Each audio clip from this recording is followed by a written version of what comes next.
there is a lot to do to digitize that industry, to digitize that world. This love that reaches to my heart feels so good. Today, I have the pleasure to welcome in the studio Pascal Bouvier from MiddleGame Ventures. Welcome, Pascal. Thank you for having me, and thank you for giving me the opportunity to speak about what I love to the audience and to yourself. So maybe can you present first MiddleGame Ventures in a few words? Sure. Well, maybe I'll present myself very, very quickly, Sure. and then I'll segue into MiddleGame Ventures. So I've been investing in venture capital for the past 16, 17 years. And before that, I was an entrepreneur myself. I created a few businesses in software services and enterprise software. And before that, I was a banker, both in the US and in Europe.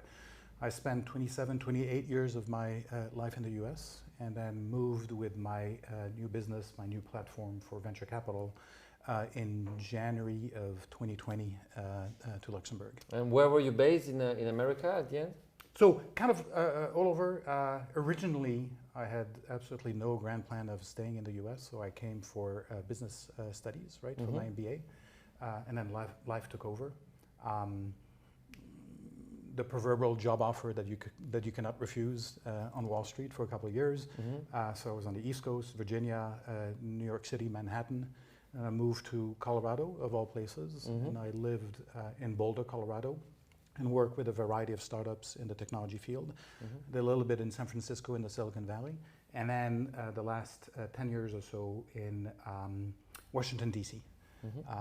And actually that is in Washington, D.C. that I moved back into investing and venture capital and caught the bug of venture capital and fintech, which is the vertical that I'm specialized in. And for all those in the audience that do not know what fintech is, it's a portmanteau word.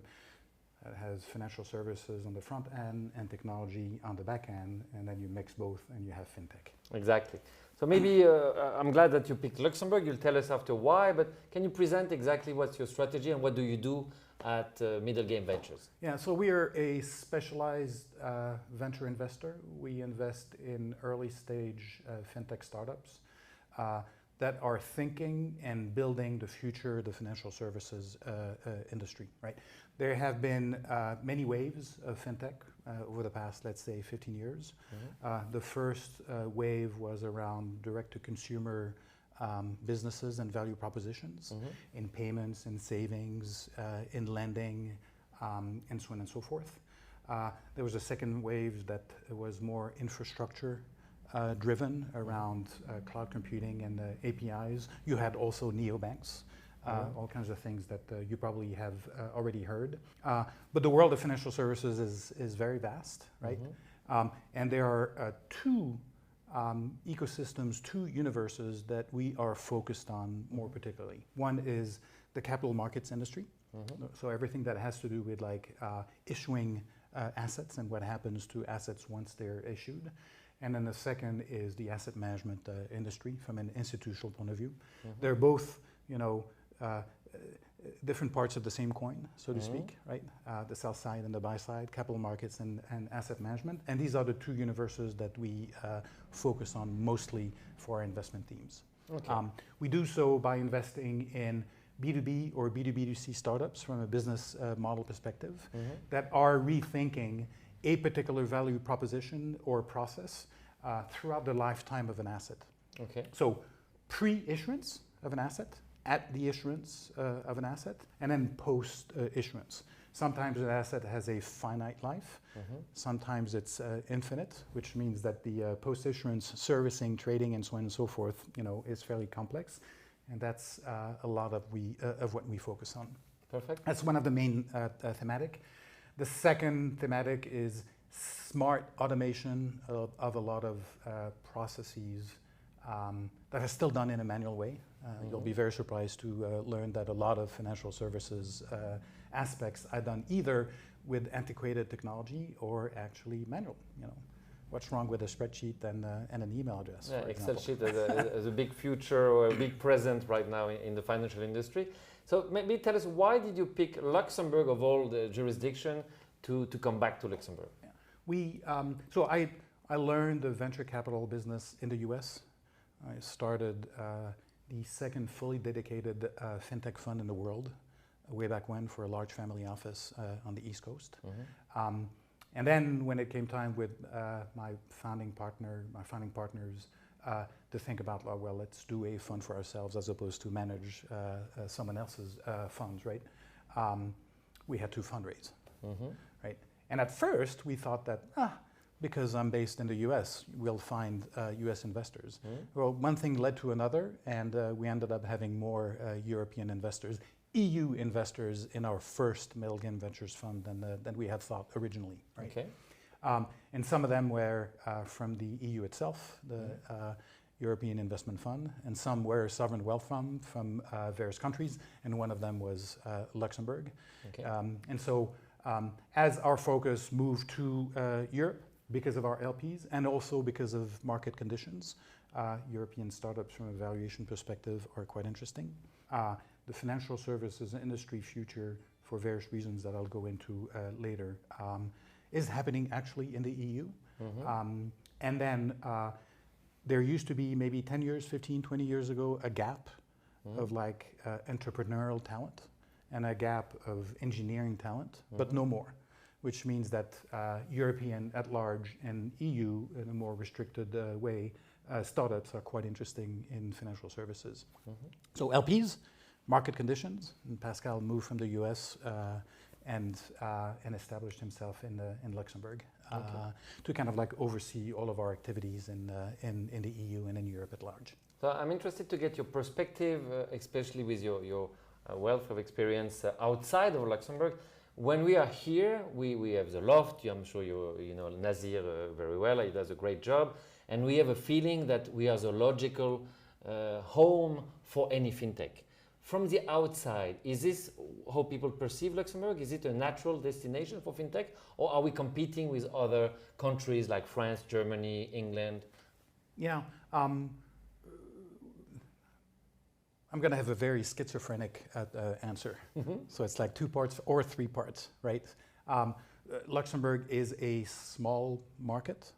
So when you look at startups that have a direct-to-consumer model, whether it's in fintech or in other verticals, the country and the market is not necessarily a magnet for startups and fintech in particular, right? Small country. So that startup that has a direct-to-consumer model, will have to look at other countries very, very fast in order to, show growth forecasts that are interesting enough for investors.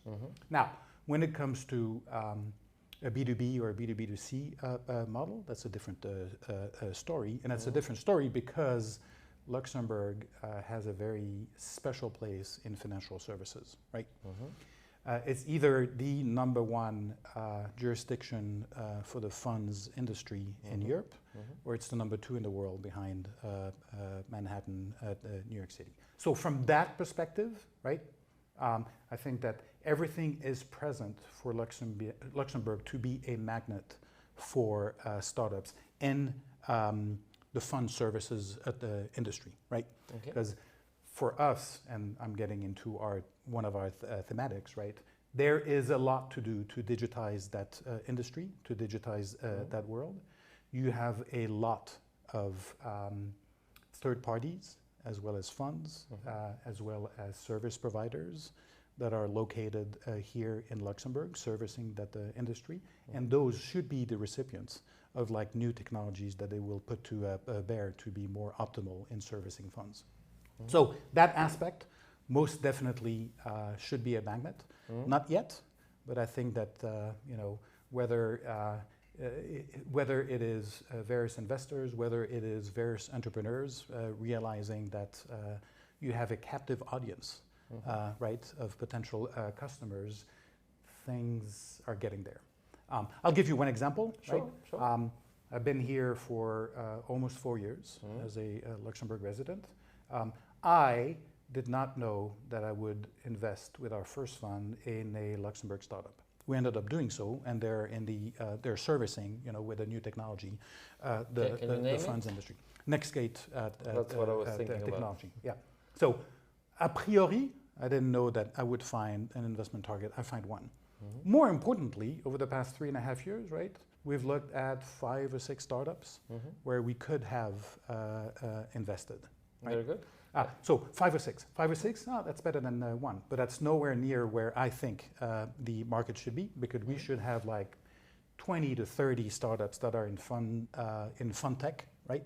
Servicing that space as well as other geographies in the world. And so the key is, how do we get from like the 5, 6, or 10 that we have right now to like 20, 30, or 40, basically multiplying by 2 or 3 the universe. That's the key. And if I can go on this, because that's really something we focus a lot here, I think there is a conundrum to solve, because as you know, if you pick a fantastic fintech from Berlin or from Brussels or from anywhere, the main reason why they would come to Luxembourg is access to money. Because as you said, there is no market. You don't really have decision centers. If you want to talk to BNP Paribas, Luxembourg is not the right place. You need to go to Paris and so on.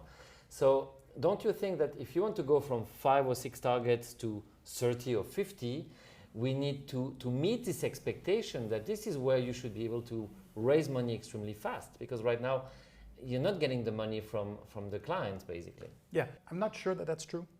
It may be, but I don't know if that hypothesis is an absolute hypothesis. So how would you make them come? In other words, there are various reasons for a startup to be attracted to a particular jurisdiction, and there are various ways for a startup to establish itself in a particular jurisdiction. The absolute way is, I'm packing all my belongings and I'm moving to Luxembourg, and Luxembourg is home, and there's no other home outside of Luxembourg, right? But you have, without a particular order, you have obviously access to capital, right? A startup will be interested if it is easier to raise money. You have access to clients. A startup will be interested in figuring out how a particular jurisdiction or proximity to a particular jurisdiction gets them to get that second, third, fourth, fifth client that will make their business model and will make them raise capital in an easier manner. That's number 2. Number 3, right? A network of specialists that can act either as mentors or as service providers, or as people that will connect you to other people, right? For startups. These are like the 3 main aspects. And even if you may not have Luxembourg as a space where you have a lot of VCs that deploy capital, at least for financial services, you have the other 2. Yeah, I think NextGate Tech is a very good example, because they are getting traction, they are getting clients, they signed BNPs, they signed a lot of clients that we know, and indeed this helped Davide and his team grow the company, and I'm sure very soon they will start expanding, maybe they're already starting doing it. So this could be a very good example of a road we should follow for other fintechs. That's exactly right? You have early stage, which is where we deploy our capital, right? That is defined by like 7-step or several steps or several pivots that are important in the life of a startup. One of those is for a startup to reach product market fit, right? And product market fit in B2B or B2B2C means, depending on the business model, the startup will attract and sign 3, 4 to 8, 9 clients. That usually means that you have to be close to the client, right? And what's better place than Luxembourg to be close to those in the fund services industry, right? I mean, maybe Ireland, but certainly not Paris, certainly not Frankfurt, certainly not Berlin, certainly not Stockholm or Amsterdam. So NextGate, and we're tracking 2 other startups in Luxembourg in a similar space, not doing something similar to NextGate, like completely different, but in that space that have the same characteristics, right? They chose Luxembourg. They're almost at product market fit, or they've just gotten past product market fit, and the reason being, they've attracted subject matter experts that already were here in Luxembourg, and they were able to sell and prove their value proposition to 2, 3, 5, 6 clients. Can I bet that one of them is Cascade? You could, if you were a betting man. Yeah. And you would lose money. But with pleasure. So maybe a last thing, I talk a lot with startups on one side and VCs, and one thing that I hear a lot is that for the moment, the system is a little bit too radical in a way that if you want to benefit from the Luxembourg market, you basically need to move your whole team here. And as you know, a lot of VCs deal with investments in Israel, in England, all over the world, where you don't really have the ability or the ambition to move people. So shall we be more flexible and allow Luxembourg to be part of the mix without necessarily move the whole team here? Yeah, I mean, I don't know that that's my experience, or maybe I'm like missing a few pieces of the puzzle to say, yes, Jérôme, you're correct.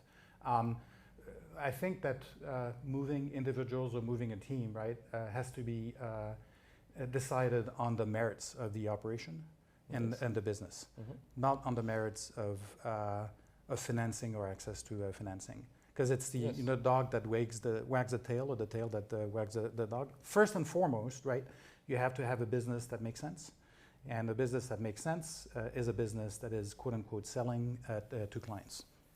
And so from that perspective, either having part of the team or like the sales team or like a business development team first and foremost is like very important, right? As opposed to an entire team. But maybe my answer is driven by my understanding of what is happening in financial services as opposed to the other verticals, that you're probably more exposed to in the in Luxembourg. Yeah, if you take VCs like Mangrove investing in Wix, for example, it's a I've seen this investment arrive in 2009. Now the company is worth many billions, and Luxembourg doesn't really have any part of this because it's just a VC from here investing there. That's it. And I think we're all trying to figure out a good way to grow the footprint of Luxembourg in the VC startup ecosystem. By all means, and I think the whole industry right now is thinking very. On that note, I may alienate myself from part of the audience, right?